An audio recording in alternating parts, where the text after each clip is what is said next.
United States President Barack Obama and Russian President Vladimir Putin rarely saw eye to eye. By the time Obama left office in January 2017, their relationship was frosty, to say the least. However, it seems something happened that made Obama rise above his intense dislike of Putin. In October 2016, Obama sent Vice President Joe Biden to Putin with a message and a request. The request was an offer of allegiance, that America and Russia should work together. The message was a warning that NASA has detected a fleet of military spacecraft in our solar system, and the Earth will be attacked within a year. To be precise, aliens will invade in September 2017.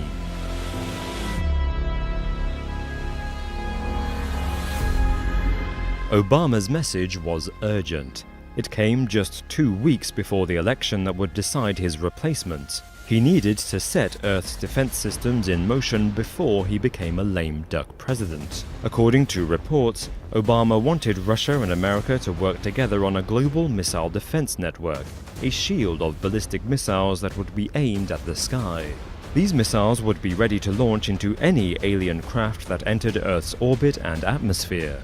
Both Russian and American officials have confirmed their defense systems are inadequate to repel an extraterrestrial threat. Yet this was Obama's best hope to protect the world from invasion.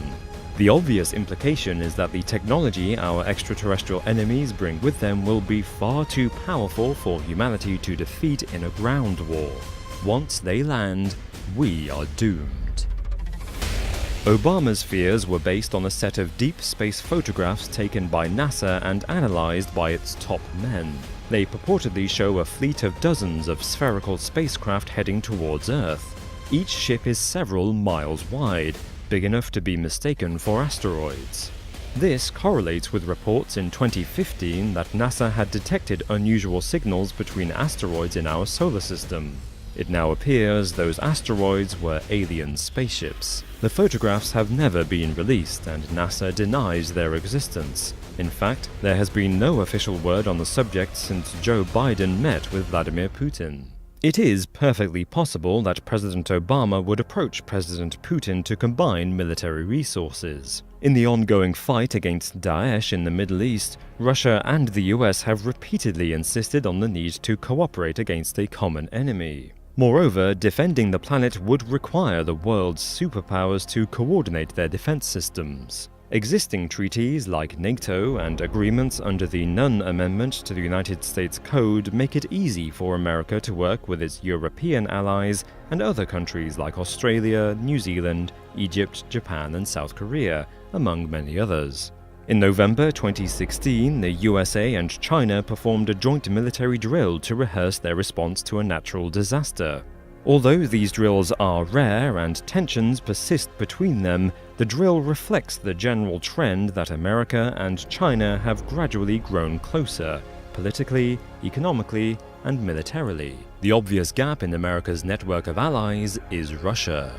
We do not know what response Putin gave the vice president. Unfortunately, it seems unlikely that he accepted Obama's suggestion to combine forces. There have been no new joint operations between Russia and American militaries in the last year. On the contrary, tension between the two superpowers continues to build over the war in Syria and the controversy surrounding the Russian government's possible interference in the presidential election.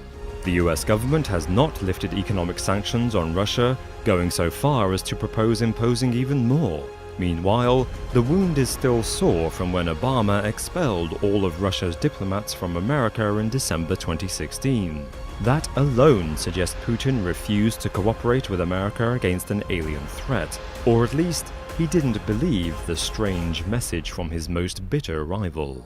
However, there is no record that Vice President Joe Biden met with Vladimir Putin in late October 2016, and certainly no evidence that he delivered a message about UFOs. He did give an interview on NBC in mid-October 2016. In it, he said, "We're sending a message to Russia. It will be at the time of our choosing and under the circumstances that have the greatest impact." When he was asked if the public would know about the message, Biden said, "I hope not." Unfortunately for ufologists, Biden made these comments when questioned about how the US government was responding to possible Russian involvement in the presidential election. Furthermore, there is no indication that NASA really has photographs of an incoming alien battle fleet. The source for these claims is a website run by conspiracy theorist David Booth. Aside from claiming to be a precognitive CIA operative, he routinely posts false reports about military operations and has spent years writing as a fictional scientist called Saoirse Phal, who he says is Russian despite her Irish name. Booth's reports are generally pro-Putin, and he typically claims to get his information from Russian authorities. His predictions have not been verified, and he has been accused of plagiarism. Although Barack Obama's successor, Donald Trump, plans to increase the US military budget by 18% to more than $600 billion, there is no evidence that America is expanding its missile defense systems beyond what already exists. It has put fresh resources into its terminal high-altitude area defense in Alaska and South Korea, but these efforts have been directed against North Korean intercontinental ballistic missiles, not against aliens. There is, sadly, no reason to believe reports of a secret message from President Obama to President Putin that aliens are going to invade in September 2017. Then again, part of the art of keeping secrets is minimizing the amount of evidence. Government secrets are designed to be disbelieved. With the rumored enemy virtually on our doorstep, we can be sure to find out the truth very soon.